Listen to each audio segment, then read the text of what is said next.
Mel, I asked you to sit where the Prime Minister's going to sit. Will you please stay there? You know, I never wanted to be Prime Minister. Engine driver, yes. Fireman, archaeologist, Princess Anne. But Prime Now, Minister... shut up now, please. Are the idiot boards ready? Almost. He won't need idiot boards. He always says the same thing. Ladies and gentlemen, I'm speaking to you tonight about the 945th grave economic crisis to threaten this country since the last dock strike, which some of you may recall was last Wednesday. Mel, will you please Pound, shut I up? regret to say, has floated out of sight. Mel. Inflation... Ready. At last. Now, all right, everyone, now hush. Now, as soon as he starts, camera one, you begin to creep in. For God's sake, stop before you cut off his manly jaw or the BBC won't get its charter renewed. OK, Mel, just read the first few lines, would you? Right, stand by. Idiot boards. Go, camera one. Good evening. I have interrupted your normal viewing tonight to tell you about a crisis unparalleled, what did I tell you, in the history of this nation and the world. Something which could well mean, and I do not exaggerate, the complete extinction. Mel, for God's sake, I mean, look, will you stop arsing about?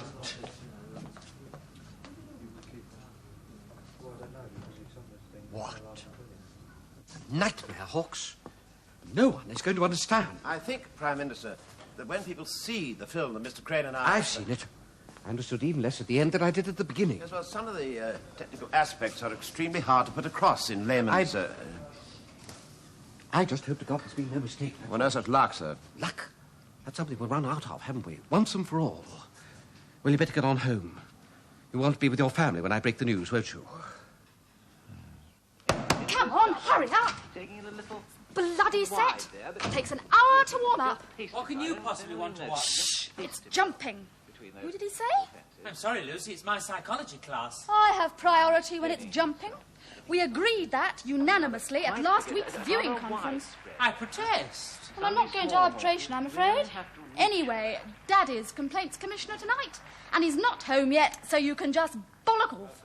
It's the Open University Group Analysis Programme. Lucy! Then you'll just have to get up early on Sunday morning and see the repeat, won't you? Tonight is the national championship, and I'm not giving it up for anything. God, her. Hope she falls. What on earth are you making? New rug for sailor. Right. That does it. I have been pretty tolerant of your pathetic efforts at sexual sublimation, Lucy. But now, this evening, I'm afraid work comes before pleasure. So... That's fascism. Pure male fascism. Your work does not come before my pleasure. Anyway, you haven't been through the proper agreed procedures. I'm sick to death of the way everything in this family is done on democratic principle. I am a natural aristocrat. I believe in the rule of the best, and that means me. For another, I'm older than you are. And for a third, it so happens, Tim, that this is not pleasure viewing. If I'm to get a place in the 1976 Olympic trials, I've got to study my rivals' weaknesses so I can exploit them later on. So push off. Oh, my goodness, that's a very nasty fall, a very nasty That's fall. her out of the reckoning anyway. I suppose you realise that horses are simply penis substitutes. But, Tim, there are so many more things you can do with a horse. I'm sure you'd be much happier with one, really.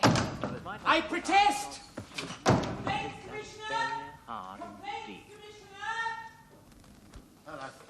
I think 50 phones is enough. Wouldn't make any difference if we had 500. They'd all get the same answer. Yes, that reminds me, the PM wants the wording of the official announcement. Please. Thank you. The wording of the official announcement varied every few hours. What the hell for? There's nothing whatever we can do to alter the facts. Well, public relations are extremely important at a time like this. We must have the illusion of activity, stretching every sinew to find a solution. You see, it's essential to morale. He says vary the wording every 6 hours at least. If you insist. Well, it's not me, Philip.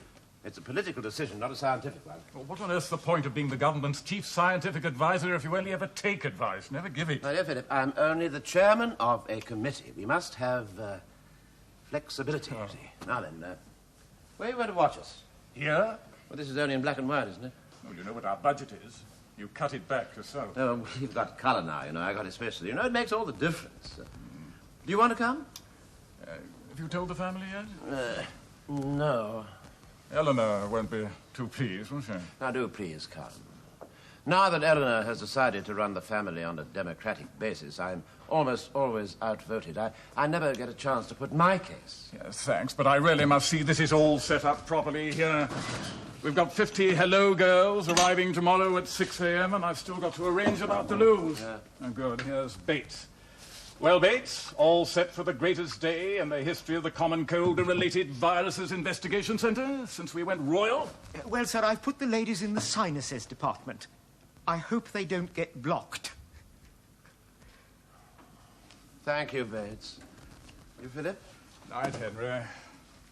It's no good, I'm afraid, Bates. Sir Henry has no sense of humour, and I've heard it before. Only trying to keep up morale, sir. Why? Facts are facts. People have to be helped to face them, sir. Have to be. Science does not recognise moral imperatives, Bates. It's neutral. Ah, yes, sir, but even scientists are human. Well, there shouldn't be.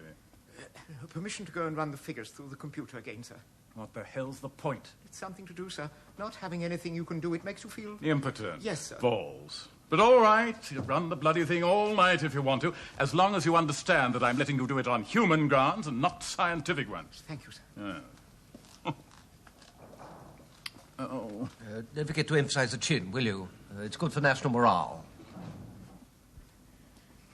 Don't think you realise how humiliating it is for a male to be the youngest in the family.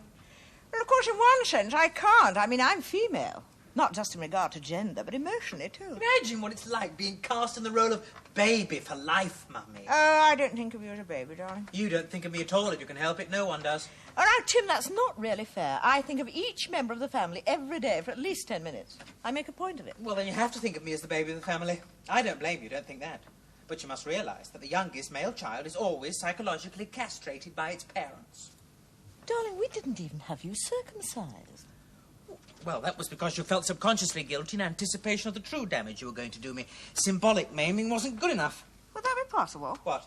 Well, I mean, to feel subconsciously guilty for something you didn't know you were going to do. But you did know, subconsciously.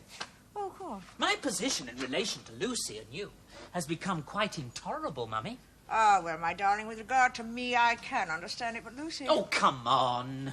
Her fetishistic obsession with horses is quite obviously just a way of taunting me for not being as rampantly virile as that impossible sailor. Sailor? What sailor? Her stallion, Mummy. Those 16 hands of plunging masculine aggression. She only rides to make me feel inadequate. Are you sure? Of course.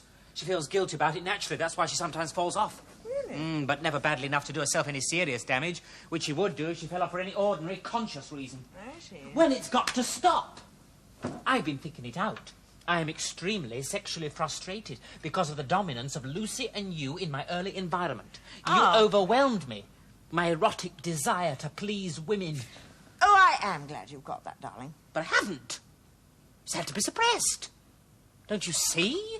It's all too directly fixated on you and Lucy. Tim, this is very sudden. I mean, you've never shown any signs. It was always subconscious. The incest barrier was always too strong for me till I started taking a psychology course. The Open University has opened up a good deal for me, Mummy. Oh, well, I'm all in favour of that. Just as long as they keep up standards. That's most important. I've had to accept that I shall never now be able to form a fully satisfactory relationship with a woman. I thought you were fond of Jenny. Yeah, I should like to be. I should like it very much. But the inhibitions are too strong. I don't think I'm really queer, but since that's what you and Lucy have made me, I have decided to go through with it.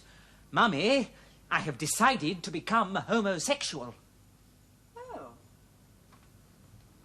Can one decide just like that? I mean, do you have anyone in mind? No. No, it's a decision of principle, you see. Well, don't you think you are... Well, of course, I'm an absolute believer in letting you make your own decisions in these matters, darling. Oh, I see.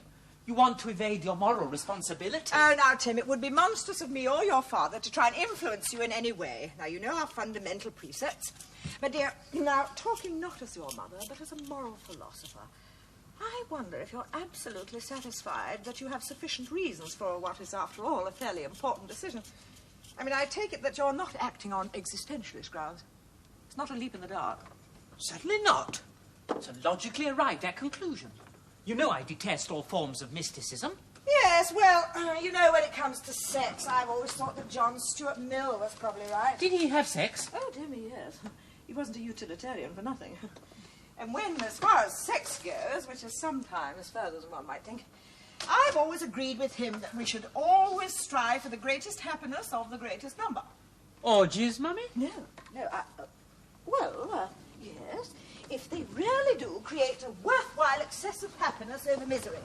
Personally, I don't see how you could ever measure whether they maximise happiness or not. But, darling, if you want to go in for orgies, I see no ipso facto objection.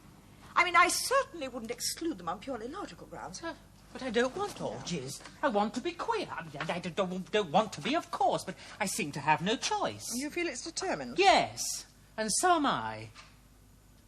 Darling, are you honestly, properly qualified? It's not like the World Cup, Mummy. There are no preliminary rounds. You just get on with it, like in the league. Whom? What? Well, you get on with whom, darling, I should hope, not it. Though it, too, of course. But I do so terribly dislike the impersonalisation. Well, since I have never had it or whom yet, I'm afraid I don't know. Yes? Are you giving a tutorial, or may I come in? Oh, you may enter him. Oh, no, I say, look here. No, darling, I think Dennis should be in on this debate, Tim. We're discussing first sexual principles, darling. Are you? How lovely. Would you mind coming down to the drawing room? The Prime Minister is just about to talk to the nation. I thought I'd made it quite clear that I refuse to listen to that creepy capitalist hack, even if he does pay your wages. It is non-political, Tim. How do you know? Well, no, because I come on afterwards. Darling, why didn't you say? How wonderful. Of course, we must all listen. Good evening, gentlemen.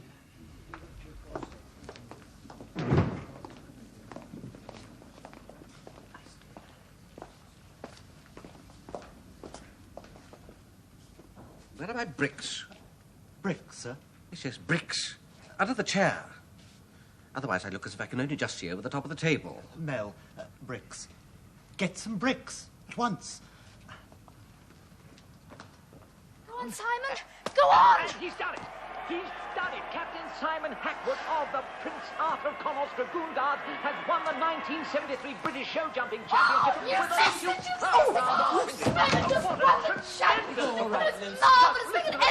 Lucy. Now, you've all got to prepare yourselves. Something really rather awful has happened. And now an extra programme. In a few moments, the Prime Minister will be addressing the nation. As a result, the rest of tonight's programmes will be running approximately 25 minutes later than the advertised times. That's to say, the 9 o'clock news will be at 9:25, the wonderful world of Barry Orders at 9:50. Any luck? No, sir. Always the same result. You're a bloody fool, Bates. Computers do not change their minds. Come on, cheer up, have a drink, enjoy yourself. I can't help. Then go home and enjoy your wife. It's her bingo night. Well, I'll tell you what, to mark the occasion, let's be informal and call each other by our Christian names. Now, I'm Philip. Who are you? I'm very honoured, sir, but I'd rather not. Why the hell not?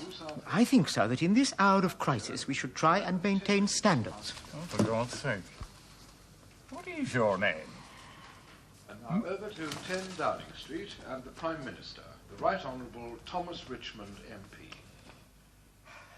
Good evening. Bates. What's your name? Sir, I please. have interrupted your The normal Prime viewing Minister. tonight to tell you about a crisis.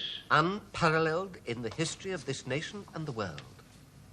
Something which could well mean, and I do not exaggerate, the complete extinction of the entire human race.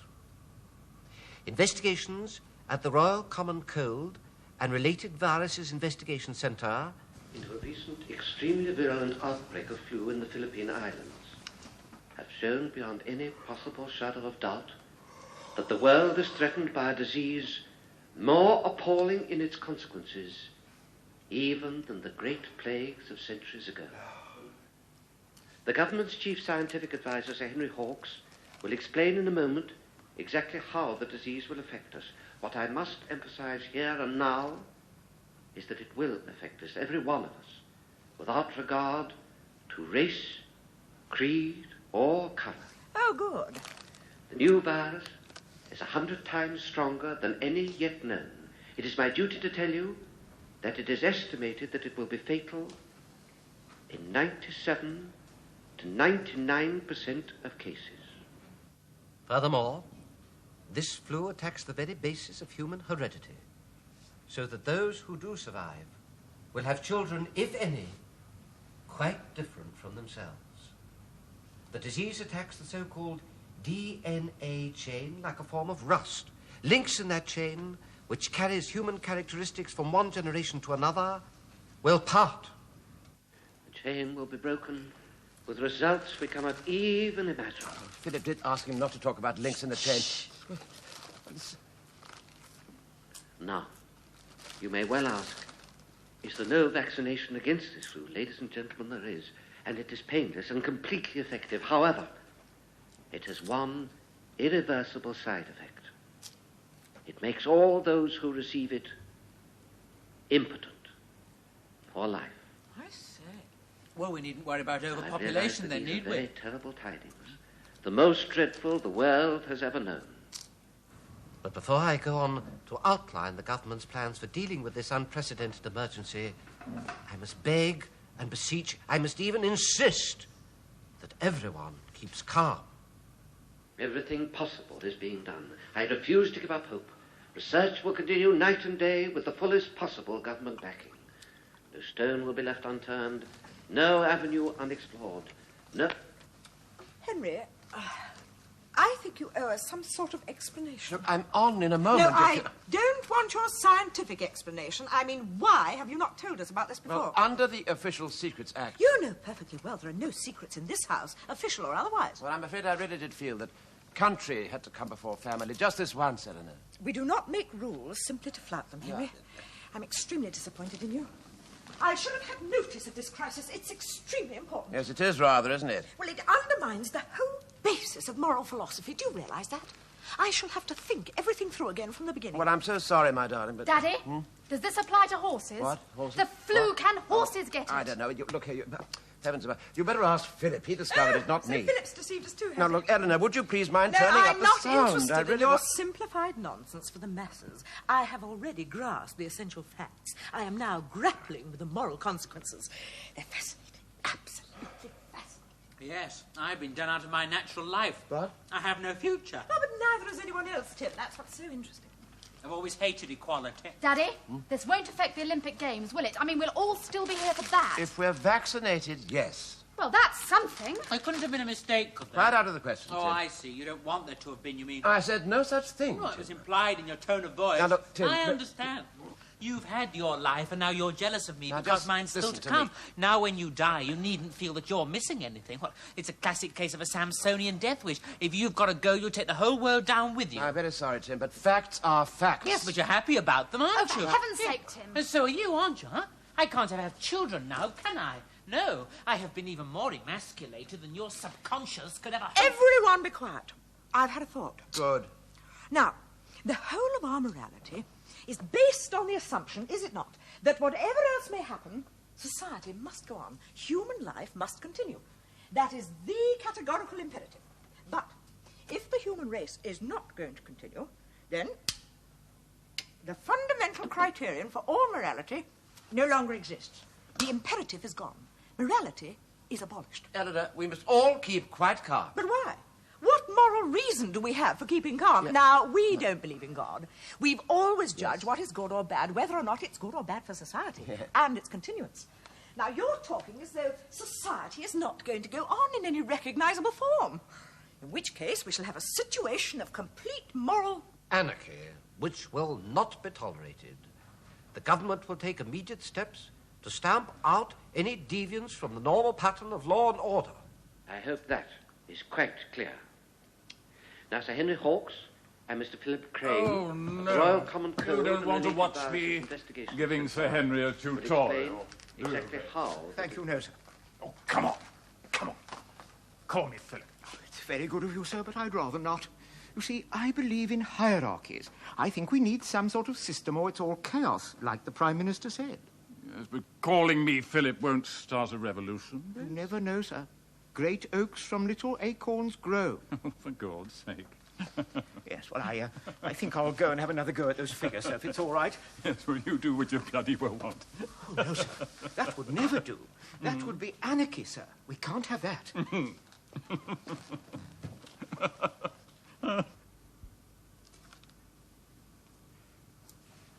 Would anybody like the sound up? Of course not. We can't sing with that thing on. You think I look all right? Smashing. You don't think my hair's too long, Lucy? Oh, no. She'd rather you had it in a ponytail. See, they will tart you up so, you know, in the makeup department. It's really awful, all that pirate stuff they put on you. Dreadful. I was wondering, if I'm going to appear a lot, do you think I ought to have a blue shirt? I mean, Philip says it's essential to have a blue shirt when appearing on colour television. He lent me that tie, you know. I gave it back to him afterwards. I didn't really feel quite, you know what I mean, quite comfortable. Oh, no, I can see that. Huh? Henry, children, I have an important announcement to make. Oh, yes. We have all been living a lie. Now, come now, Eleanor, that's a bit harsh. Now, how long have you known about this flu? Well, about a couple of months. Ah, then for the past 2 months, you have known that the whole of our democratic, egalitarian family lifestyle has been based on false premises. I say, I do find this most exciting.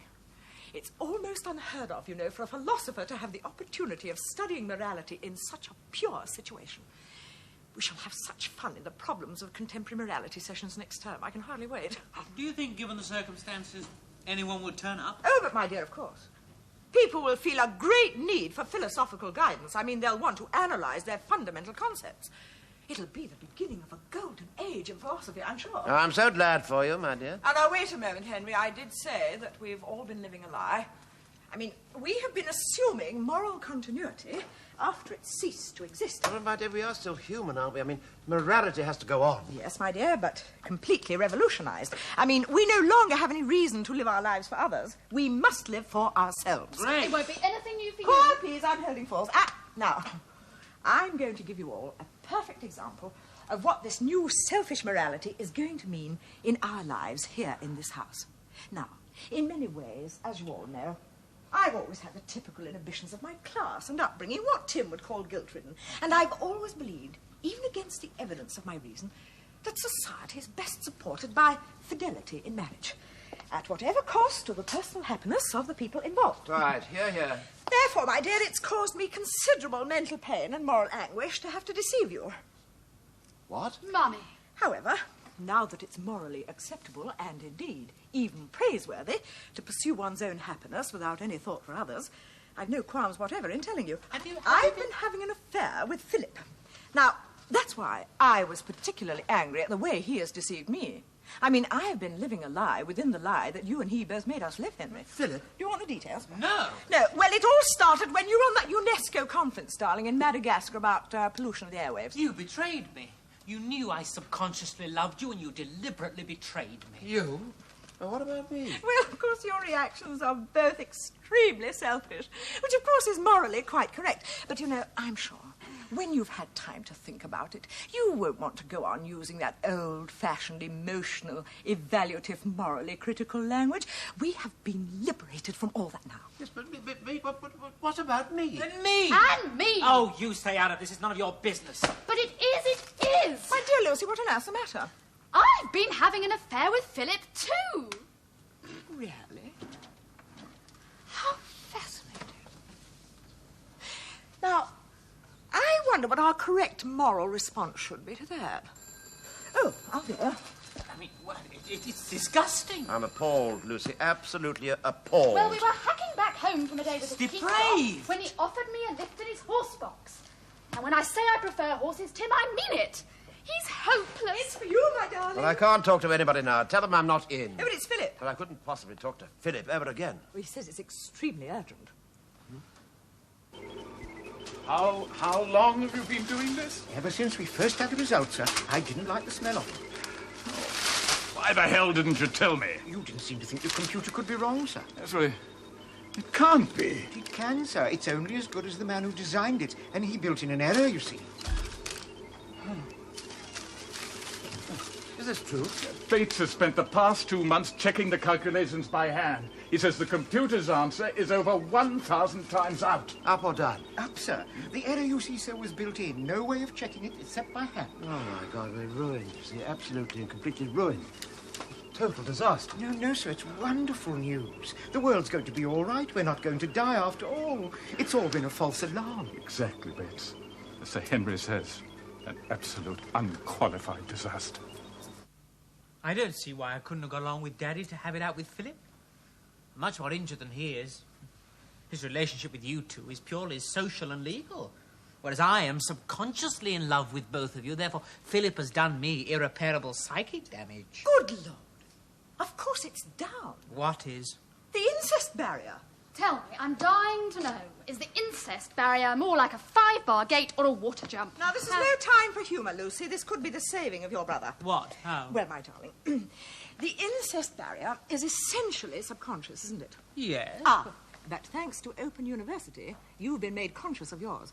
Now, you've only held back from indulging your desires, I take it, because of your obedience to the social and moral code which forbids you to do so. I suppose so, yes. Well, now, surely, my darling, the basis of that prohibition is because the children of incestuous unions are always mentally and physically feeble and therefore useless to society. I'm prepared to accept that, yes. Well, my love, if you both have the vaccination, you can't have children, can you? Good God. Now, of course. It's a real and, I should have thought, very attractive alternative, Tim. What is all this? Alternative to what? Him joining up as a homosexual. Lucy! Lucy, I need you.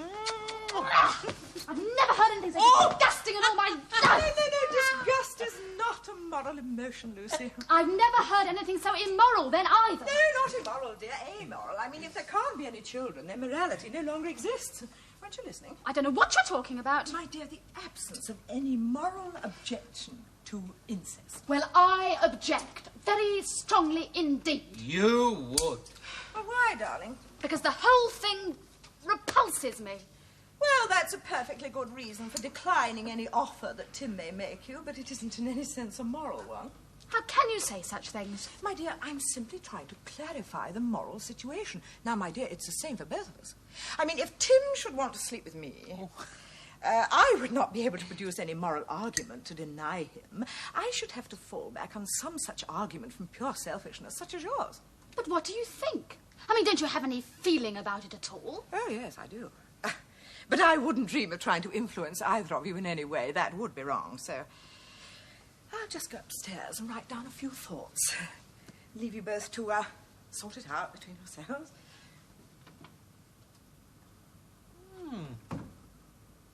I won't be vaccinated. You'll miss the Olympic Games. I don't care. I'd rather die. Do you mean that? I mean, seriously? Yes. You're absolutely certain? Yes! Right. Right then, Lucy. This is it. No, I'm not going to hurt you. How could I?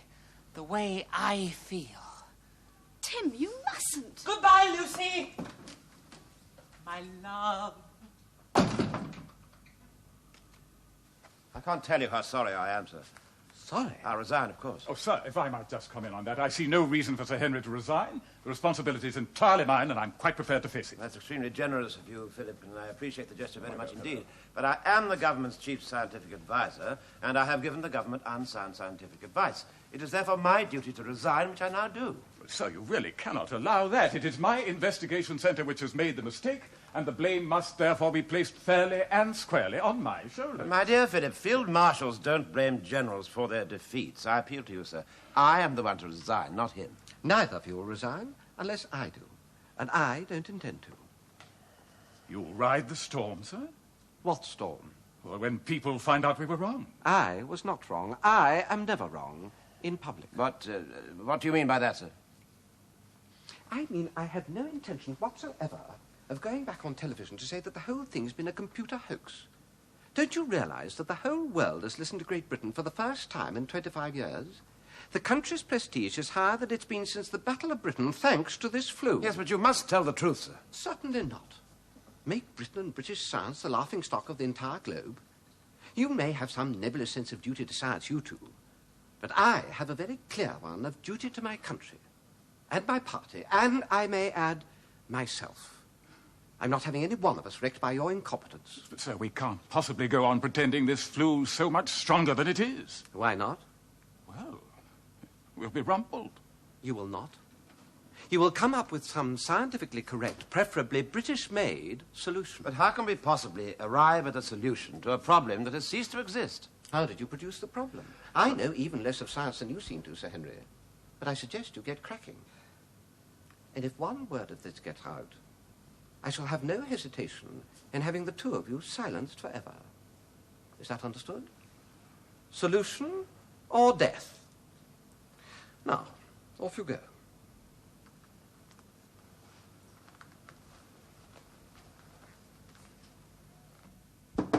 No entry. Tim, I said no entry. You know the rules. There are no rules anymore. Oh, no, of course not. How inconvenient. I thought you'd like to know that I have decided not to kill myself. Oh, I'm delighted, darling. But as you can see, I'm rather busy sorting out my new thoughts. And since I hardly knew you were contemplating suicide anyway... Oh, well, you see, when you said that we had to be selfish, it turned out that Lucy was more selfish than me. Ah, the law of the jungle. Did you attempt force? I've always been a pacifist, Mummy. Lucy's bigger than me. So your selfishness does not extend to kidnapping and rape. That's very interesting. Thank you. Well, you see, it seemed to me that all I had to look forward to was a life of total sexual frustration and unachieved self-indulgence. So, I'm giving up psychology, Mummy. I'm tired of all this stuff and nonsense about the conscious and the subconscious. In fact, I think it's all rather childish and pathetic. What? Why must we always drag ourselves down to find out the truth about ourselves? Why not up, Mummy? What about the superconscious? Tim. The soul, Mummy. The spirit. The divine afflatus. Tim, you know perfectly well it was unanimously agreed that those words were never to be used in this house again, except in jest. What on earth have you done to your hair? Ah, well, you see, I decided to kill myself. I was going to use Lucy's scissors. They seemed so appropriate not to use. And then I suddenly realised that if life's not worth living any longer, nor is death worth dying. Ah, now you're touching on a point that I've been struggling with all night. You will find a solution, Mummy. There is always a solution. Mine was in my hand. It was no accident that I held Lucy's scissors. I raised them to my head, and then I knew what was willed. Tim, if this is a jest, it's in extremely bad taste, and if it isn't, an even worse. Talking of accidents, you seem to have had a rather nasty one. Well, there's no need to be like that.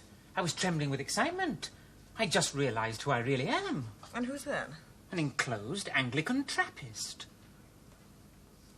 I suppose you do realise that this means that you will never, ever be able to talk again. No more arguments, thank God. My dear, I do beg of you to think what you're doing. Dear boy, you're abandoning reason. But only for the most logical reason, Mummy. I'm doing what you told me. I am being utterly selfish. If I remain in the world, I shall be miserable, defeated in argument, sexually denied, so I have decided to embrace my defeat. I have chosen silence and chastity and withdrawal. I shall devote myself to a life of the utmost unselfishness for the most selfish reasons. I thought you'd be rather pleased. Well, you argue it very well, of course, and that does give me pleasure, but on other grounds, your father will be very upset, Tim. He's a scientist. He'll become a public laughingstock if it becomes known that you've gone over to religion. I don't think of my own position as a moral philosopher. Oh, but you should. Be selfish. Let yourself go. Well, there'll be a few unpleasant remarks passed at the Aristotelian Society. I may have to resign. Oh, you're appealing to my better nature. It's you that told me to be selfish. You're not being very consistent tonight, Mummy. Well, I haven't had time to work out my position yet. I should be doing that now, not listening to your mumbo-jumbo and claptrap. It's not claptrap. Well, except in one sense. Now, you know perfectly well I wouldn't dream of interfering, and nor would your father. But if you go ahead with this deliberately anti-rational enterprise, you will, of course, bring shame and ridicule on your father and myself. Yes. Oh, well, if that's your attitude, Tim, then bring it, and goodbye. Goodbye? Oh, see, since I shall probably never speak to you again, I'd like to say how grateful I am for the moral upbringing you've given me. I must say it was only by total reaction to it that I was able to find the way. Well, I've always believed that philosophy is essentially a practical discipline. I'm glad to have been of some use. Now, off you go. Bless you, Mummy. And... Shut the door.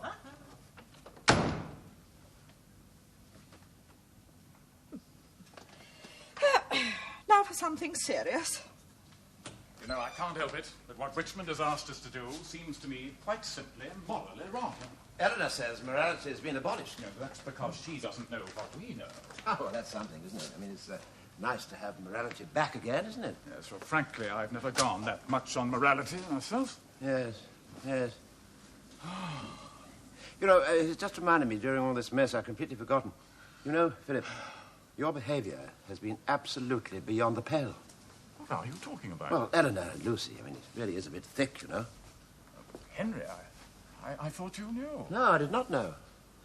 Eleanor told me you hadn't slept together since Suez. Yeah, well, that was her idea, not mine.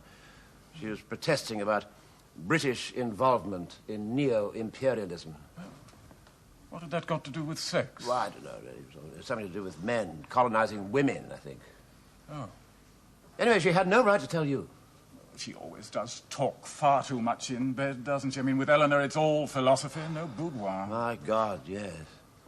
Anyway, that's beside the point. You know, you're supposed to be my friend. Oh, surely you wouldn't want a stranger giving Eleanor her sexual satisfaction? I mean, it's almost been like keeping it in the family. Yes, it certainly has been. What about Lucy? The only apology I'm prepared to offer there is to the horses. What? Well, Henry, what was I supposed to do? She stripped off in the back of the horse box as we were shooting along the A40 near Burford. Yeah, but her only interest is in horses. Oh, quite. She ought to apologize to me. She never looked at me at all. Only had eyes for sailor. You've no right to tell me that. Well, you did ask. Oh, God. What are we going to do? About Lucy? No, not about Lucy. No, about all this, all this. You see, I was going to retire soon. I'd put in for the chairmanship of the Welsh Standing Committee. It was just a couple of days a month. Yes, I was going to MIT for 2 years. Well, after this, I'll never open my mouth in public again. You know, that's something I've noticed about you, Henry. As a chairman of committees, you're always most effective when you don't say anything. Really? Yes, I mean it. You're absolutely marvellous when you keep your mouth shut. Would you care for a cigarette? Oh, thanks, yes. Time for bed, Lulu. What time is it? Nearly 5:30. Time I was getting up, then. I've got to go and muck out Sailor before we go cubbing. Oh, no, wait a moment, darling. I want to talk to you. I've been having a think. Now, don't be silly, dear. We must talk this over like a civilized mother and daughter. Now, first of all, I want to say this. Though I am, in a sense, very fond of Philip, it would be misleading to pretend that our relationship had ever been anything but, well, frankly, carnal. I mean, I don't lay any emotional claim to him. Well? Well, you're not being very helpful, Lucy. I mean, I'm offering to give him up for you. Good God, I don't want him. Why not? He's got no hair in his chest. Really? No, I suppose he hasn't. How clever of you to notice, darling. But I do think you have the prior claim. Oh, no, after you, Mummy. Lucy? I think he's simply pathetic. You're welcome to him. Then what were you doing in the back of the horse box, may I ask? I was giving Sailor a rub down. With nothing on, darling? It's mucky work. You wouldn't expect me to do it in my hunting togs, would you? But I mean, in front of a man. You needn't have looked. He should have been rubbing his own miserable little mare down. That's not a very nice way to talk of me, Lucy. I meant his horse, Mummy. Oh, well, I was going to offer to give him up for you, but if that's your attitude, I think we'd better share him. No, thanks. I'll never get into the Olympic team if I have sex all the time. Only half the time, dear. They do say that sex is good for athletes now. Oh, I dare say. But Sailor would never stand for it. He almost kicked the side of the horse box out when he saw what we were up to. He's terribly jealous. Anyway, I don't know whether I care for it, you know. All that bouncing up and down on your back. I prefer riding, honestly. For one thing, you can see so much more. Oh, very well. Well, I suppose I'll just forgive him then. Oh, you do whatever you like, Mummy. I'm going to. I've been really very unhappy about the moral laxity of this family for some time now. So now we're all to be absolutely selfish. I've decided to join the police. Lucy, but we're liberals. I want a bit of law and order in my life, Mummy. I need strict discipline if I'm going to get into the team. And in the force, I'll get it. They made the offer 3 weeks ago. But what about Sailor? Oh, he's joining up with me. You see, since the army lets people ride for Great Britain, the police think it would do their image a lot of good if Sailor and I entered the 3-day events under police colours. They've offered to buy me a reserve horse. I thought I'd call him Soldier. And in return, all I'll have to do is a little crowd control at football matches and so on.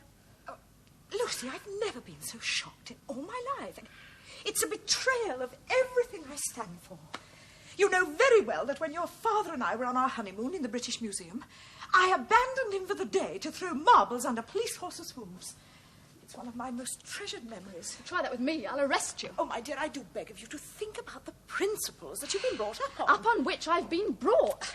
We don't believe in the police. Well, you better start trying. And if you go on talking the way you were about Philip and incest and sharing Philip and things like that, I warn you, I'll have you up on a morals charge. But, Lucy, philosophers decide what is and is not moral, not policemen. See you in court, Mummy. Morning, Philip. Morning, Henry. Huh? It's a lovely morning, old man. I've decided to take you up on your offer, by the way, Phil. I mean, if we're all in the ship, we might as well all be matey, don't you think, Hal? I thought you might like to know, Squire, that I've had an idea. Yes, well, we've been having them all night, but none of them are any bloody good. We can't isolate the Philippines. We can't thin out the vaccine. We can't do a damn thing. Except kill 99% of the world's population by trying to prove that we were right. Or fumigate the whole world with a series of hydrogen bombs. It won't be necessary. I've got the solution. Oh, I bet you haven't. Listen, if our bug existed, it would have a lot of other little bugs connected with it, wouldn't it? I mean, that's the way of the world, isn't it? Big fleas have little fleas. No philosophy, please. I get quite enough of that at home. Right, now, suppose our imaginary bug needs one of these other little bugs, only a real one, and can't live without it. So, all we do is kill the real little bug to abolish our imaginary big one, don't we? My God. Is this possible? Of course it is, Hal. I mean, the solution's right here. Every time you have a cold, you kill a lot of little bugs, and you know that much, don't you? That's it! That's it! We'll give everyone in the world a British-made Royal Common Cold! My dear Bates, you're an absolute genius. Jacko to my friend, Hal. Oh. Jacko, I think you've just won us the Nobel Prize. Queen says you two are to be earls. Bates, you're to get a life peerage. Life? Why only life? It was my idea. As I understand it, you're only the lab assistant. Listen, if you don't give me a proper peerage, I shall sell my story to the news of the world. No, steady on. I thought you believed in the hierarchy. I do. I want to be part of it, though, don't I? Look here, some distinction must be made. What about a proper barony? Earl. Whereof? Snowden. I'm afraid that's out of the question. There's one already. Well, wouldn't he swap? You can't swap titles. They're not like the number plates on cars. You can't just transfer them. Well, why don't we say that from now on we can? Good Lord, that would never do. We changed the flu bug, didn't we? Bates, Jacko, I thought you believed in morality and all that. I did, Phil. I did. But you asked me to lie, and once you start lying, the rot sets in. Your morals corrode, your values rust away. Oh, I've been properly corrupted. If you're going to buy me off, you're really going to have to pay. Oh, I am terribly sorry, sir. I didn't realise. Hello. Want to make me up again? Yes, please, sir. Hello, darling. Congratulations. I saw it on the news. Oh, is it? Oh, now you'll be able to have a flat in London, won't you? What? Oh, what on earth for? You know I loathe London. Oh, but my darling, you'll have to go to the House of Lords every day. And it does mean that I shall be able to get down to some really serious work. It's what I've always wanted, really. I shall have the house all to myself. Tim's gone to be a Trappist. Oh. He's done what? Gone to be a Trappist, dear. I'm afraid he didn't ask me to say goodbye to you. He just went. But Lucy did. She hasn't gone with him? No, I only wish she had. I don't know where we went wrong with our children, Henry. They don't seem to like us very much. I don't know why. Well, where has she gone? I hate to tell you, but she's joined the police. Joined the police? Oh, my God, why? Oh, darling, I don't know. Something to do with their horses, having hairs on their chest or something. Oh, I was too upset to pay much attention, as you can imagine. Where's Philip? Well, he's gone off to the Philippines to give them all colds. He asked me to say he was very sorry, But it's all over. What is? Your affair. He asked you to tell me? Yes. Yes. Well, I've never heard anything so immoral in all my life. I mean, getting the husband to tell your Yes, mistress. but I thought it was the easiest, easiest. Ah, way. you shouldn't refuse to do it, Henry. I'm really rather shocked at you. However, it does mean that now I shall have no further distractions from my work with the children and Philip out of the way and you only home at weekends. Oh, it'll all be rather nice, really. Yes, will, darling, will. You know. Eleanor, would you mind if I ask you something? Yes, if you hurry up, the Prime Minister will be on in a minute. Would you, do you think, would you consider, now that Philip's, only on weekends, of course, but, could we, do you think, Henry, darling. Do you think it would be morally right? You know what, my lord? No, Your Grace, what? All the work we put in on this flu bug one way and another, we don't want it going to waste, do we? Well, no scientific research is ever wasted, Jacko. Someone always finds some use for it in the end. I've been thinking. The computer made a mistake inventing the virus, but now it has invented it, well, we got all the facilities, haven't we? I reckon in a couple of months we could have enough killer flu to do what we said we were going to do in the beginning. It'll be the ultimate deterrent, Phil. They only take 6 weeks. The great breakthroughs in science often happen by accident, don't they? And now over to 10 Downing Street and the Prime Minister, the Right Honourable Thomas Richmond MP. Yeah, I think I'll start on it tomorrow.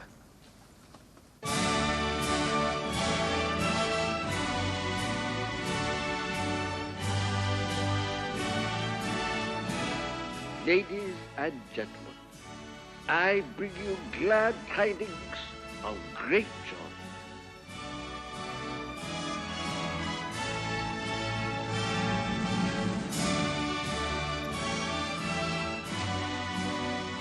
Thanks to British determination, British phlegm, British technology, British intelligence, and sheer hard British slog, the world is safe. Ladies and gentlemen, the danger is over. Life will go on.